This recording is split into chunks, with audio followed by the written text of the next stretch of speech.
Olá, ouvintes do CaligoCast. Aqui quem fala é a Bia Machado. Eu sou editora da Caligo Assessoria de Publicação.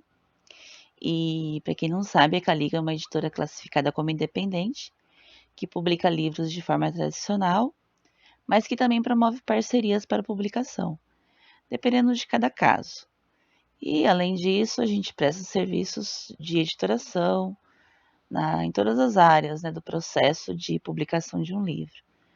Mais do que isso, nessa década, a Caligo pretende divulgar o trabalho de autores nacionais, o tanto quanto possível, sem fazer distinção entre os autores publicados pela Caligo e outros que sejam publicados por outras editoras.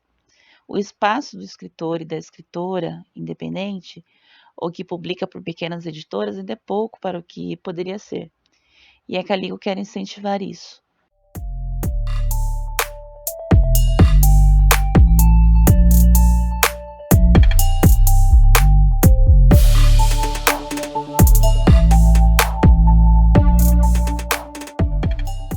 Essa é a edição de novembro de 2020, o CaligoCast de número 1. Nessa edição, contamos com as participações dos escritores Phil Félix, Sabrina Dalbello e Rogério Bernardes. Eles participam falando sobre escrita, sobre leitura, sobre prosa, no caso contos, e sobre poema também, é claro.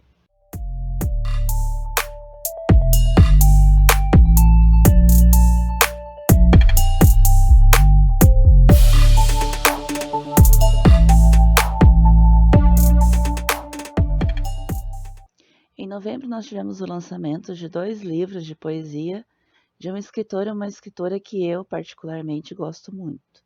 Estou me referindo a Sabrina Dalbello e Rogério Bernardes, que publicaram pela editora Penalux. Os poemas de Sabrina me mostraram que eu já sabia. Ela é realmente uma grande escritora e uma grande poeta. Sim, aquela Sabrina que eu conheci no Entre Contos, dando tudo de si para escrever textos em prosa, só que não há o que discutir. Sabrina respira, flui, vive a poesia.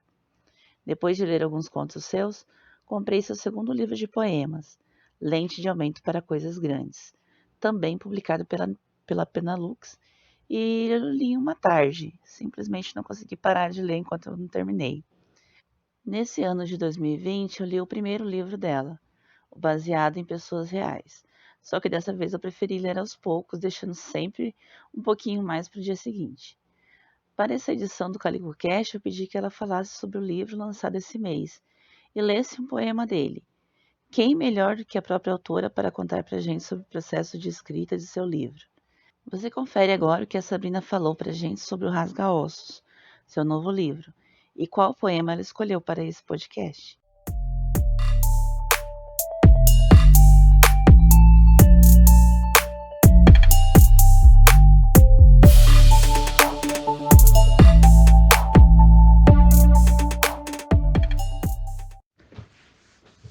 Então, eu sou Sabrina Dalbello, estou aqui a convite da Bia Machado, a editora da editora Caligo, para falar um pouco sobre o meu novo livro de poemas chamado Rasga-Ossos, que sai agora, está chegando da gráfica, pela editora Penalux, agora finalzinho de 2020.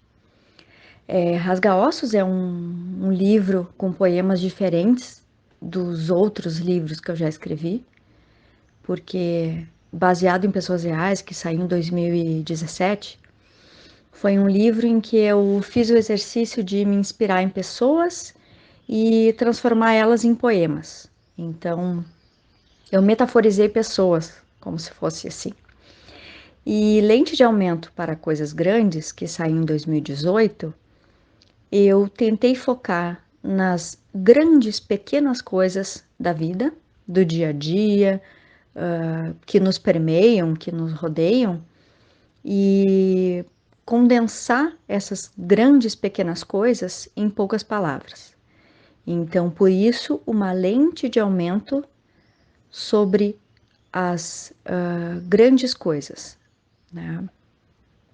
E foi um exercício muito legal. Mas Rasga-Ossos, ele vem com uma nova proposta.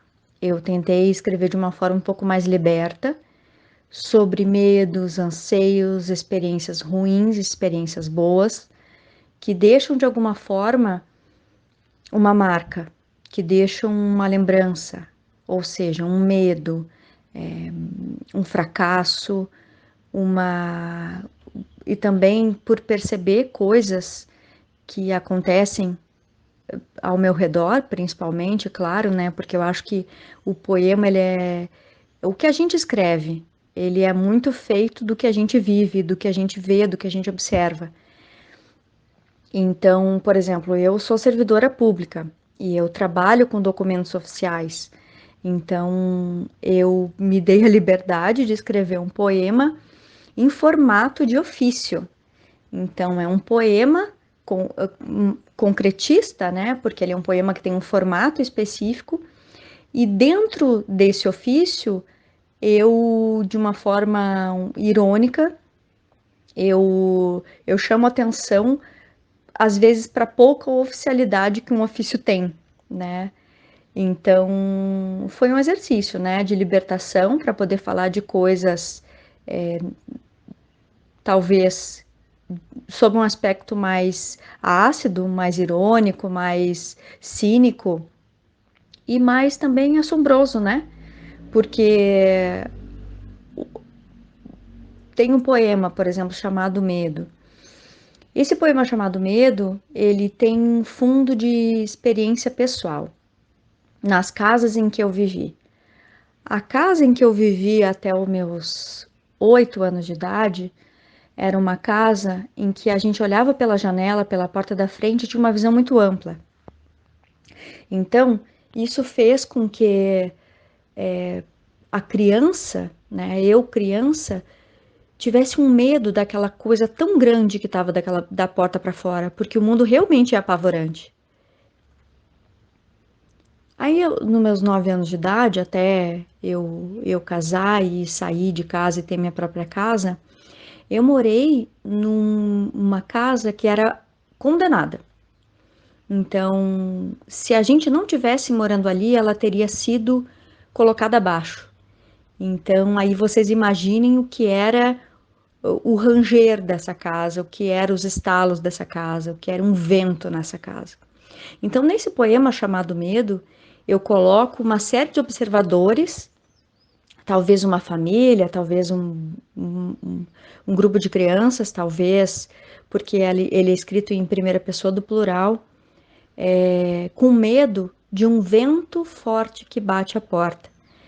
E esse vento forte significa tudo isso que é tão grande e que está fora da casa da gente, que em princípio é para ser um lugar tão nosso de proteção e que às vezes a gente não sente como se fosse.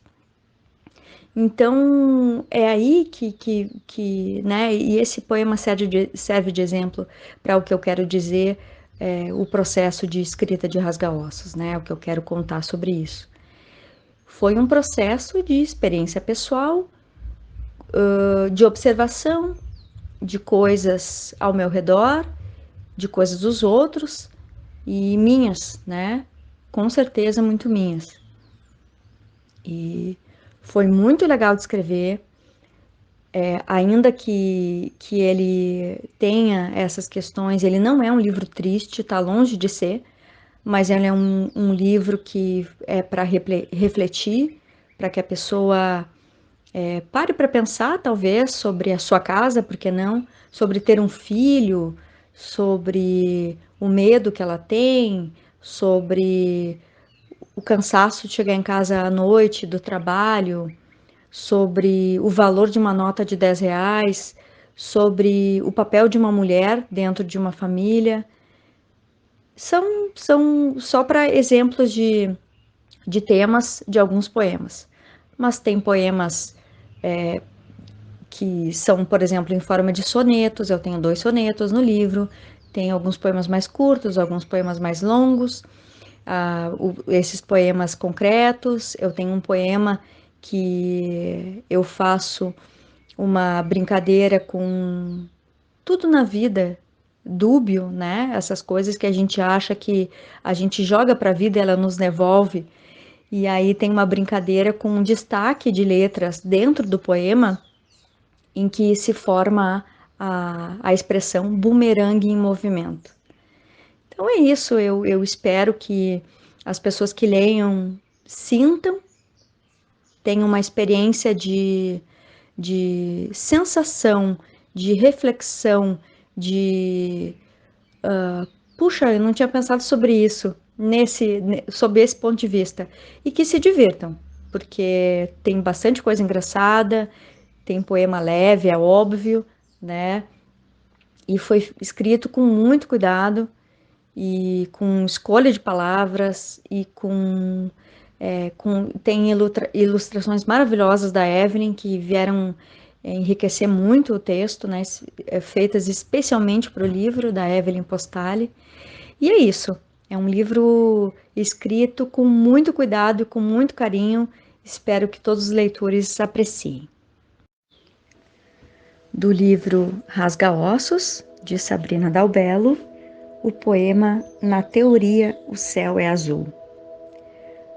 Nas nuvens branquinhas que pairam no azul, céu azul, o passo é manso, o sonho é carinho de mãos firmes, a brisa é fresca como limão Tahiti.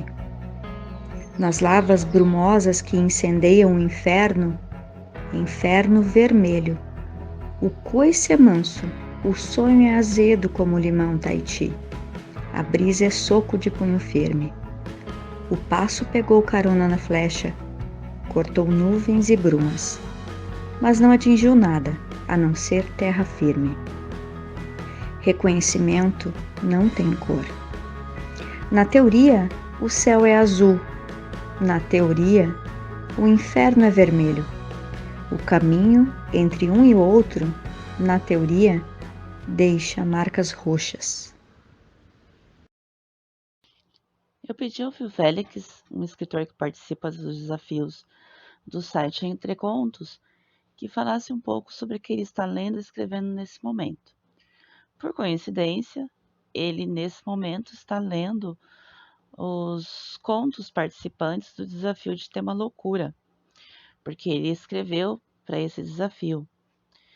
E no áudio do Phil, ele conta um pouco para a gente como são esses desafios e vai além.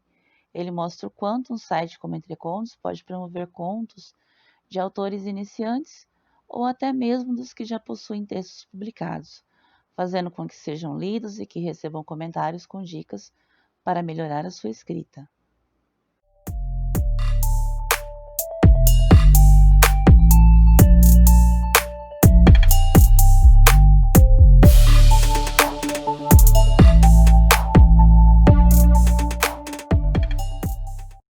Oi pessoal, eu sou o Phil Félix e vim aqui para comentar um pouco sobre os desafios literários do site entrecontos.com.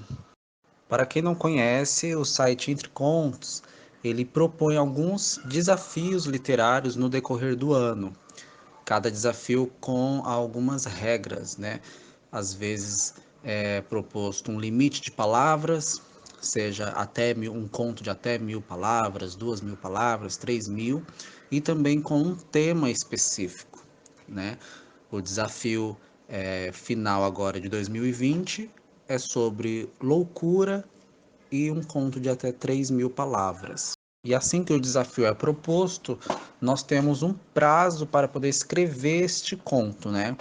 E assim que os contos todos, né, são encaminhados, a gente tem um prazo para ler, comentar e dar uma nota para o conto de todos os demais participantes.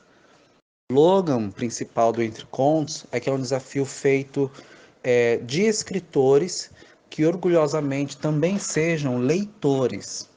Então, a sua participação ela não se encerra assim que você encaminha o conto, né? E aí alguma bancada irá ler e julgar. Não, os próprios escritores que serão, né, os juízes desse desafio. Então, em cada desafio, a gente precisa ler dezenas de outros contos, né? E não só ler, também escrever um comentário. E não é um simples comentário do tipo, gostei, não gostei. Mas escrever a respeito da história, né, o que você entendeu da história e o que você julga importante, né? Se está com uma boa gramática, a identidade do conto, o layout, o desenvolvimento de personagens, o desenvolvimento da trama, como se encerrou. Tudo isso você vai escrever no conto de todos os outros participantes e dar uma nota, né? Que aí vai ser conforme a regra, às vezes é de 0 a 5, às vezes é de 0 a 10, ou indicação de favoritos. Você deve se perguntar, nossa, mas o que eu vou ganhar com isso, né? Escrevendo e lendo tanto. Existe algum prêmio? Bom, os desafios, eles têm um prêmio simbólico, né? Ao ganhador do desafio em questão, geralmente é dado um livro. Mas, né, esse não é o foco do Entre Contos, não é um desafio literário que envolva premiações, né, no caso. Além do livro, para os que ficam em primeiro lugar, também tem a possibilidade de você fazer parte da coletânea que os organizadores criam ao final do ano, né? Eles reúnem alguns dos melhores contos dos desafios que teve no decorrer do ano e eles publicam essa coletânea num livro físico. Então, para o autor iniciante, além da experiência toda dos desafios, também é uma chance de você ter um conto seu publicado numa coletânea física. Mas esse não é o foco do Entre Contos, né? Não, a gente que participa e as pessoas que criam ali os desafios, organizam, mediam, né, digamos assim, o foco é mais na interação entre os escritores e o feedback que a gente ganha, né? Porque assim como você vai ler nesse desafio, por exemplo, são 57 participantes. Então, assim como eu vou ler 56 outros contos, é esperado que eu tenha 56 comentários no meu conto. Então, isso é uma coisa que a gente não tem nesse curto espaço de 2 meses de desafio em nenhum outro lugar, né? A não ser que você seja já um best-seller. Aí você vai publicar o seu livro e ter várias resenhas lá no Amazon. Mas se você é um escritor iniciante, independente, essa experiência desse feedback, e são assim, comentários desde os mais simples, né, que dá um tapinha nas suas costas, até os mais hardcore, até aqueles que vão detonar o que você escreveu se tiver uma vírgula errada.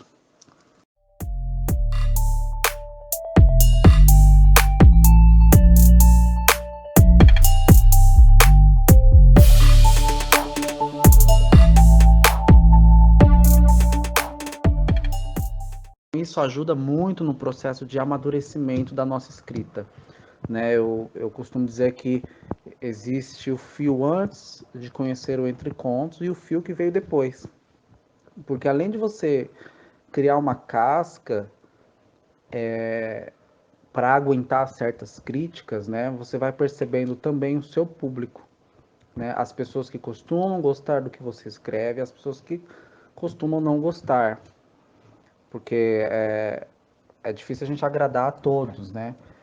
Então, existem certos autores, até participantes, que a gente vai pegando até o jeito deles, né? A gente começa a chutar, conto X é de fulano de tal. Porque essa é outra característica. A gente participa com pseudônimos. Então, quando eu mando um conto, não vai estar lá. Esse conto é do Fio, esse conto é do Fábio, esse conto é da Bia, esse conto é do Gustavo. Não. É um conto com um nome X. Você vai ter que ler e comentar sem saber quem é. Então isso acaba também com o quê? Com o camaradismo, né? Daquele comentário que a gente escuta da mãe, que vai elogiar só porque você é você, porque você é filho dela. Então esse é um outro ponto muito interessante, né? Os comentários, eles vêm sem esse filtro. Você vai se acostumando a receber comentários de todo tipo de pessoa, desde as que preferem uma ficção leve, romântica, até aquele que prefere algo mais complexo, mais para ficção científica, por exemplo. Você vai ter o feedback de todos esses tipos de leitores. E isso te ajuda no quê? A você não sair gritando e chorando na primeira crítica pesada que você vai receber, né? Até porque no desafio, se você receber só uma crítica pesada, você ainda está no lucro, né? Às vezes a gente recebe várias. Eu já tive um conto meu nessas participações, eu participo desde 2015, em que eu fiquei em quase último lugar. Eu recebi críticas pra caramba. Mas isso é o quê? A gente vai desanimar? Né? A gente vai parar de escrever? Não. A gente tem que ir contornando. E aí que entra um outro ponto muito interessante dos desafios, que é o quê? A gente ir editando o que a gente escreve. Não de uma maneira comercial, mas se você tem esse espírito competitivo e você quer ficar entre os primeiros, né? Então o seu conto vai ter que agradar mais pessoas e vai ter que levar notas altas de mais pessoas. Então, isso envolve você criar um texto que esteja minimamente bem escrito, né? Porque as pessoas vão tirar pontos em caso você erre. E isso é importante porque conforme você vai errando e as pessoas apontando esses erros, você vai consertando com o passar do tempo. É diferente de você ter um estilo de escrita e ter alguns erros que já são vícios e ninguém te falar isso. E você vai passando isso de texto em texto, de conto em conto. Então, participar do Entre Contos, você acaba dando uma lapidada no seu estilo, no seu texto. Né? Você vai perdendo alguns vícios. Né? Por exemplo, um dos comentários que eu vi nesse mês é que existe um vício chamado queísmo, comoísmo, que é quando você usa muito o que, né, ou o como. Né? Você vai falar, fulano de tal desceu as escadas como não sei quem, foi buscar alguma coisa como não sei quem, nesse sentido de fazer comparações, metáforas, né, alusões, e acaba utilizando muito o como. Esse é um vício que eu tô começando a desconstruir. E aquele vício do quê? Né? Fulano quer aquilo que está ali, que não sei o que não sei aonde. Também são vícios de linguagem que a gente vai quebrando, mas a partir do momento que alguém vai notando esses pontos, né? Nós, por nós mesmos, é difícil a gente ser o juiz do nosso próprio texto, a gente ficar pegado demais, né? Quantas vezes você já leu o seu conto, né, procurando erros e não encontra nenhum? E alguém na primeira leitura encontra um erro que está óbvio, está gritando ali. Porque o nosso olho fica viciado, né? A gente vai ler uma, duas, três, às vezes a gente começa a pegar ranço do que escreveu, né? Então você disponibilizar o seu texto para dezenas de pessoas e essas pessoas lerem e comentarem, acaba te ajudando a lapidar. E volta a questão do editar, né? Você vai editar o seu texto não só nessa questão da gramática, né, erros de digitação, você vai fazer um texto apresentável, mas também na temática. Né? Existe meio que um consenso engraçado, né, entre os participantes de que determinados contos com determinados temas têm mais chances de ganhar. Aí você fala, nossa, isso representa o quê? Às vezes representa o gosto médio, né? Você sabe que se você sempre manda aquele texto que é sempre experimental, é um texto bom, mas sempre experimental, no sentido de trama, de escrita, né, do linguajar, e as pessoas elogiam isso, mas ele nunca fica numa boa posição. Você vai começando a perceber o quê? Que você tem um nicho específico de leitores, né? Também existe um movimento contrário. Você vai acabar lendo muitos contos, né? Então você vai ler o conto desde o mais experimental ao mais tradicional, aquele que tem uma quedinha para a poesia, aquele outro que parece mais um ensaio, uma crônica, né? Uma reflexão.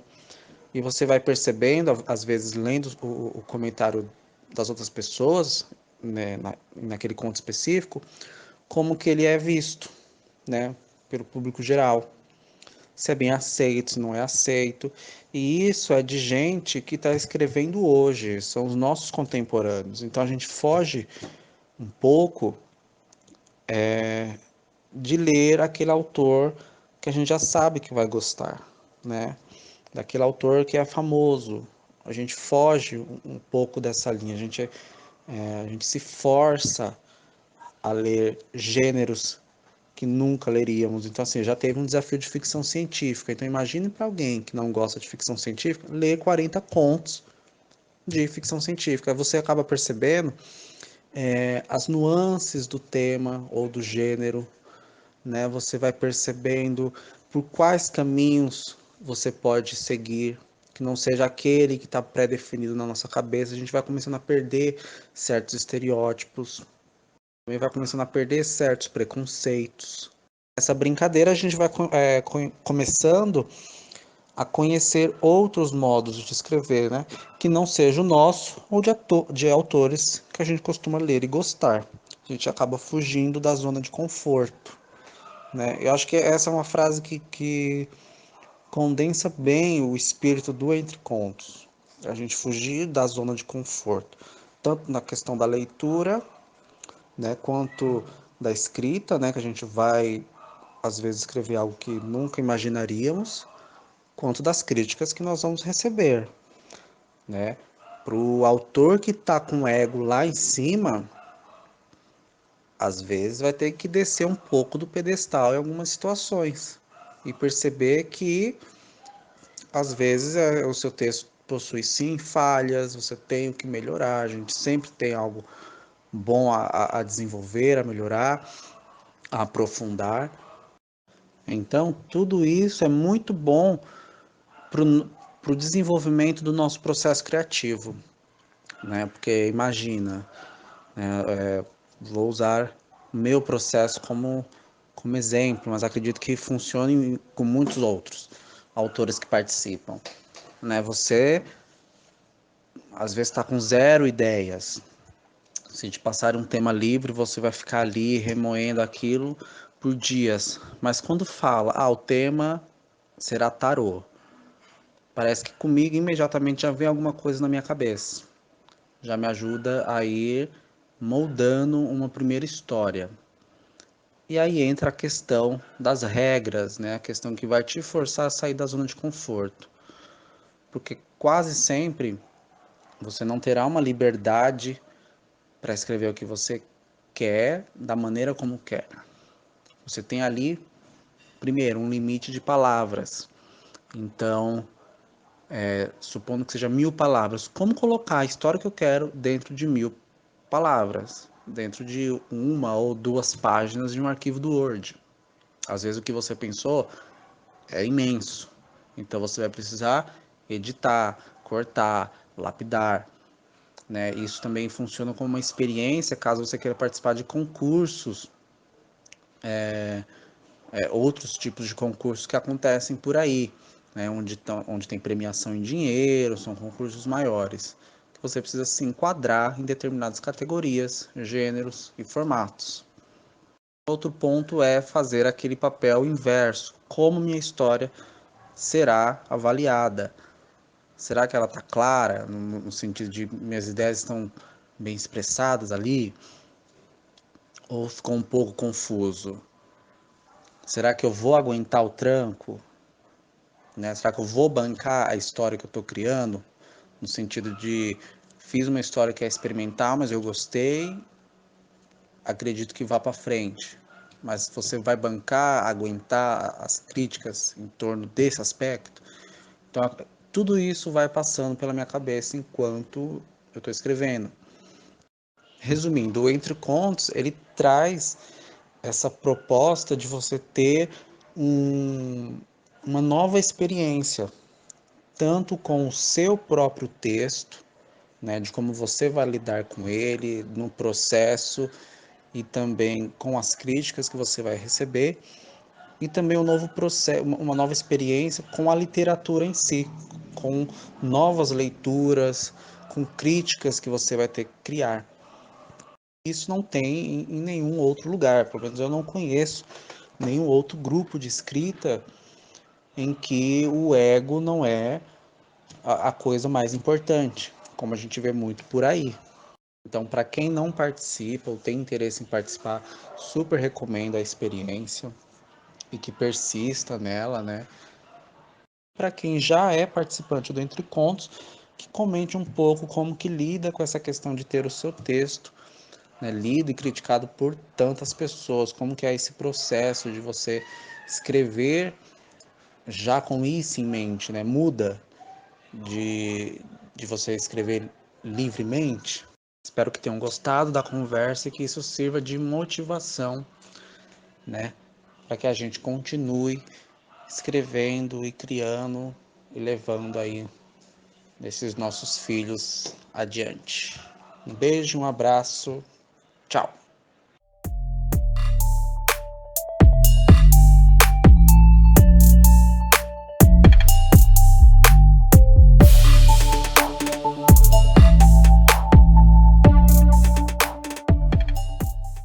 Se eu posso dizer que eu primeiro conheci a Sabrina e depois a poesia dela, com o Rogério já foi diferente. Eu li o poema dele, Boneca, no Facebook, e na hora eu já fui pedir para ele me autorizar a fazer um vídeo sobre o texto para o canal das Contistas. Ele autorizou e eu fiquei super feliz. Deu um trabalho, Boneca ele tem uma carga emocional muito grande. Fala sobre o caso da menina que foi violentada e engravidou aos 10 anos e houve toda aquela violência ainda maior de pessoas julgando e cobrando a decisão dela, né, da criança, de principalmente não praticar o aborto, chegando a ir para a porta do hospital onde ela estava e chamá-la de assassina, entre outras coisas piores até. E desde então comecei a descobrir a obra do Rogério, né? Eu li os 2 livros anteriores dele, o Cantiga de Ninar Dragões e o Cinzas de Fazer Fênix. E o primeiro livro dele, que se chama O Olhar de Andorinha, que foi publicado pela Escortec, infelizmente não teve como ler. Mas um dia, quem sabe, né, eu consiga ler e eu sei que eu vou gostar bastante. E em novembro desse ano, o Rogério lançou o livro Não Servirei de Alimento aos Abutres, também pela Penalux. E eu estou aqui aguardando o meu, assim como estou aguardando o da Sabrina.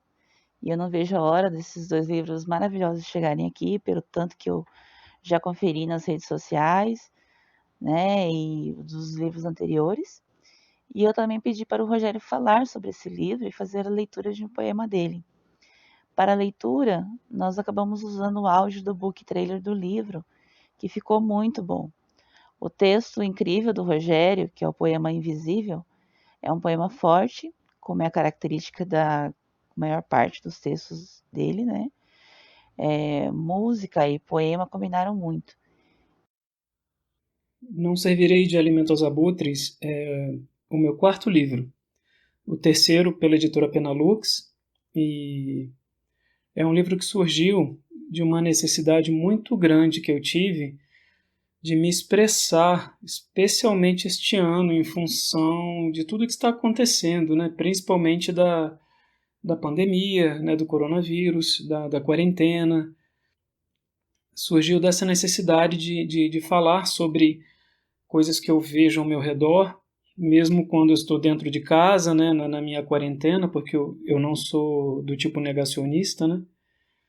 Eu acho que ele foi uma consequência natural, até mesmo do meu último livro, né, dos Cinzas de Fazer Fênix, que é do ano passado, de 2019. Eu já tinha uma ideia de publicar um novo livro este ano, mas quando veio a pandemia e a quarentena, né, e tudo isso a partir de março, eu tinha em princípio adiado para o ano que vem. Então eu ia publicar um novo livro só em 2021, esperando passar tudo, chegar uma vacina, né? Mas em função da quarentena, da pandemia, de todas as notícias do Brasil e do mundo, dessa fase complexa e meio distópica que estamos vivendo no nosso país, né, com a última eleição, eu fiquei muito motivado para poder escrever muito. E eu escrevi sobre temas que às vezes são até meio dolorosos para mim, mas que eu achei necessários. E muitos desses poemas acabaram transformando o original que seria para o livro do ano que vem num novo livro. Então, Não Servirei de Alimento aos Abutres é um livro de urgência, um livro que nem eu imaginei que ele queria nascer assim tão rápido, né? Eu fiz essas mudanças do original anterior para o que hoje é o livro novo, mas apesar disso ele não é um livro apenas sobre poemas de resistência ou poemas que mencionam direto ou indiretamente a quarentena, o vírus e toda essa questão. Ele também tem poemas de amor, porque eu sou um poeta romântico por natureza, nunca vou deixar de ser. Ele tem metapoesia, que é outra coisa que eu também gosto muito de escrever, mas ele ficou com uma cara muito mais política do que os outros livros, né? E quando eu falo de um livro político, eu não falo nada relacionado a partido, não falo de nada disso. Eu falo político no sentido de posicionamento meu, enquanto poeta, enquanto ser humano, enquanto cidadão, frente a uma série de questões que acontecem e que me afetam direta ou indiretamente, né? Então o livro está recheado de poemas dessa natureza. E eu acho que adiar o lançamento do livro, deixá-lo, por exemplo, para o ano que vem, seria um erro da minha parte, porque o livro ficaria talvez um pouco datado. E eu acho que o livro ele é uma espécie de um manual para mim, né? É um manual pessoal destes tempos atuais que estamos vivendo. Assim, ele é um manual de 2020, na minha opinião. Ele até tem poemas escritos em 2018, 2019, mas a maioria dos poemas do livro são poemas escritos já neste ano e principalmente de março para cá. Então, eu estou bastante feliz por ter tomado a decisão de lançar o livro mesmo no meio da pandemia, de fazer um lançamento meramente virtual. Não quero me colocar em risco, nem colocar os meus em risco, então não vai ter este ano nenhum lançamento presencial do livro. É a primeira vez que isso acontece. Mas também esta é a era das lives, né? É a era de a gente usar essas ferramentas tecnológicas que a gente tem para poder lidar com o isolamento e lidar com tudo isso que está acontecendo. E aí volto a dizer, isso para pessoas não negacionistas, né? Para pessoas que ainda têm muito medo do vírus, ainda mais agora que nós já vemos que está chegando uma segunda onda aqui no Brasil. E eu quero muito que o livro funcione como uma escrita minha destes tempos, né? Eu não sou historiador, não sou cientista social, nada disso. Eu sou simplesmente, não sei se isso é muito ou se isso é pouco, um poeta. E como poeta eu senti muita necessidade de falar deste tempo por meio da minha maneira de me expressar, que é por meio da poesia. E o livro é isso. O Não Servirei de Alimento aos Abutres é um livro que fala destes tempos, mas que também fala de amores e desamores, que fala de medos, mas também fala de esperança, que fala de abutres, não à toa os abutres estão no título, mas também falam de outras asas, que são asas de liberdade, são asas de desprendimento. E eu espero que as pessoas que tenham contato com o livro possam se identificar com pelo menos alguns poemas, né? São 64 poemas, mais uma vez, o último livro também eram 64. Ele tem 10 ilustrações do Felipe Stefani, que é um artista muito talentoso, que eu admiro muito, do Rio de Janeiro. A arte da capa é feita pelo Ricardo Rodrigues, um outro artista fabuloso do Rio Grande do Sul, que eu tive a oportunidade de conhecer agora também durante a pandemia. O livro teve a leitura crítica da Maya Fox, que é uma amiga querida e uma escritora espetacular, talvez uma das melhores atualmente no Brasil, na minha opinião. Então, assim, ele tem muita gente boa envolvida, né? E eu estou muito feliz com todas as parcerias que eu consegui fazer. E é isso. O livro sai agora pela editora Penalux, o lançamento virtual agora no dia 20 de novembro, talvez quando sair o podcast pode ser que o lançamento já tenha ocorrido, e quem tiver interesse pode adquiri-lo tanto no site da editora Penalux quanto diretamente comigo. E eu envio com dedicatória, com o maior carinho pelos correios, né, guardadas todas as questões de segurança, e Estou muito feliz com o resultado final dele. É um livro que tem uma dose igual de amor e de dor. E as pessoas que tiverem contato com ele vão poder perceber isso. Muito obrigado e até a próxima.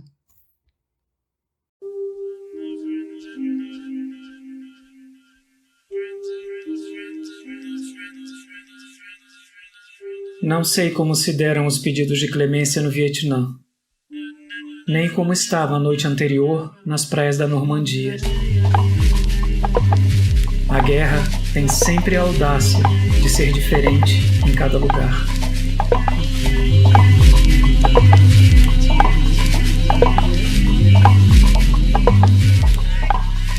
Não sei como foi a última alvorada de Anne Frank ou de Anastácia, em Amsterdã ou na Senzala.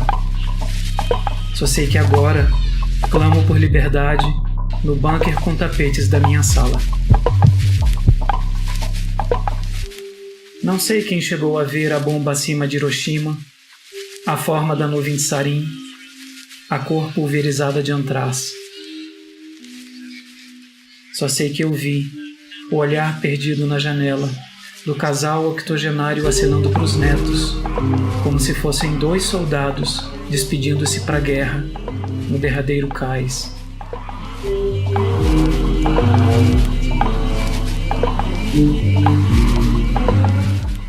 O medo é sempre invisível e penetra em nossos poros sem vermos seu caminho, nas vias aéreas que se fecham, nos dedos que não mais se tocam, nos chakras que não mais se alinham.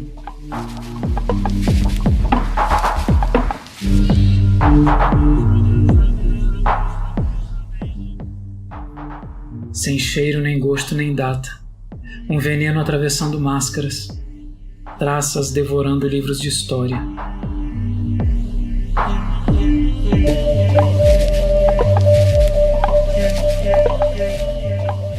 Não sei ainda quando ouvirei o galope vitorioso dos heróis. Só sei que os meus estão comigo, dentro da memória, meu abrigo, enquanto lá fora eclodem todas as guerras mundiais.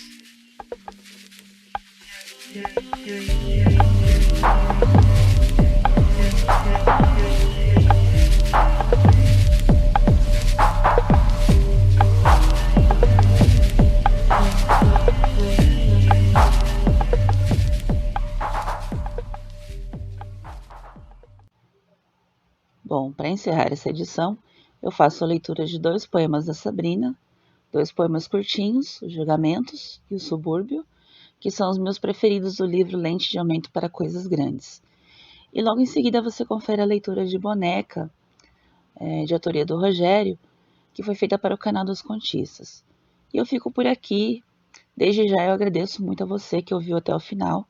Eu já adianto que no CaligoCast de dezembro, que com certeza vai ao ar antes do dia 20 de dezembro, a gente vai falar sobre as novidades da Caligo para 2021, além da participação de escritores falando sobre leitura, escrita, publicação, etc. Um grande abraço para todo mundo, até a próxima.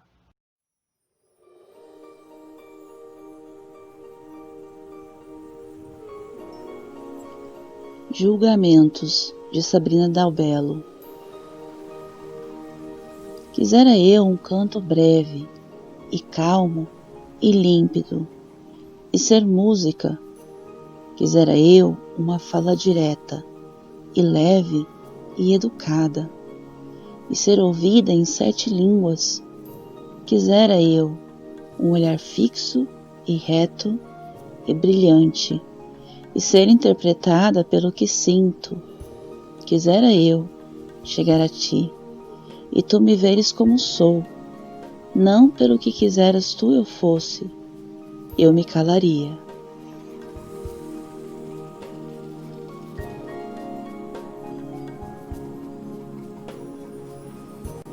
Subúrbio, de Sabrina Dalbello. Eu moro no subúrbio, minha vizinhança é esfarrapada e luta. Não tem comida no prato pela letra, dislexia com pobreza e medalhas de chocolate. Lá no alto ficam os grandes que falam coisas esquisitas em livrarias famosas. Tem palavras de todo tipo: mesa, unha, contrato, sol, mão, livro, papo, sardinha, mel, emoção. Tem aplausos depois. Eu moro no subúrbio da literatura.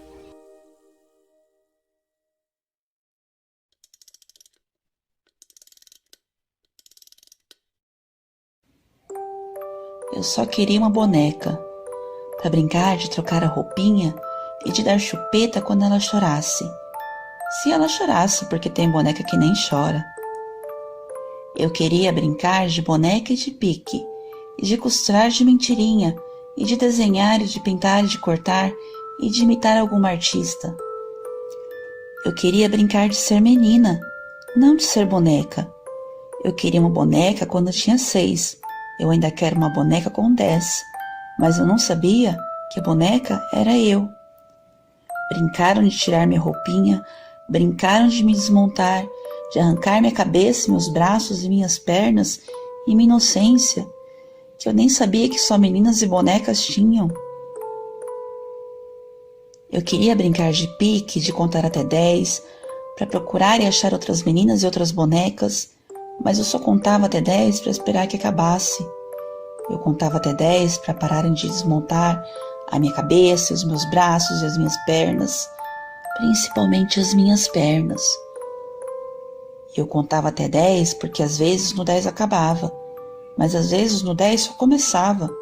Então, na minha cabeça desmontada, eu contava até 10 de novo, porque nem sabia ainda contar mais que isso. Eu aprendi a me montar sozinha de novo, tantas vezes que nem me lembro mais, e aprendi que ser desmontada é que nem morrer, mas morrer e continuar viva. Então começaram a dizer que eu não morria, mas que eu matava, e começaram a me chamar de nomes que eu nem sei o que é, por causa de uma coisa que eu nem sei o que é, que colocaram dentro de mim enquanto me desmontavam mais uma vez. Eu sempre quis vestir as bonecas que eu nunca tive de roupa de gente grande, para tentar esquecer que eu sou uma boneca, que só sabem tirar minha roupinha para me desmontar.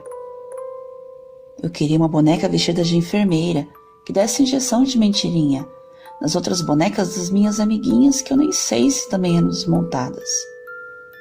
Agora, tem uma moça bonita, vestida que nem a boneca que eu nunca tive, e a injeção para me consertar. Depois de tanto ser desmontada e para tirar alguma coisa de dentro, que eu nem sei ainda o que é. A moça bonita, vestida de branco, pede para eu olhar para ela e não ouvir gente lá fora, contando até mais que 10 vezes e usando nomes que eu nem sei o que é, mas eu sei que é para mim. Acho que eles não gostam de bonecas desmontadas. Quando eu voltar para casa, vou pedir uma boneca que nem a moça toda de branco, com uma injeção na mão para fazer as amiguinhas dormir igual eu vou dormir agora. Eu prometo para minha boneca que nunca vou desmontar ela como me desmontaram e que nunca vou chamar ela desses nomes estranhos que eu nem sei o que é, mas eu sei que são feios. Minha boneca vai ter nome bonito, mais bonito que o meu, mas eu ainda nem sei se a boneca que a moça bonita disse que eu vou ganhar vai usar chupeta quando chorar, porque eu já sei que tem boneca que nem chora. Tem boneca que nem chora mais quando é desmontada.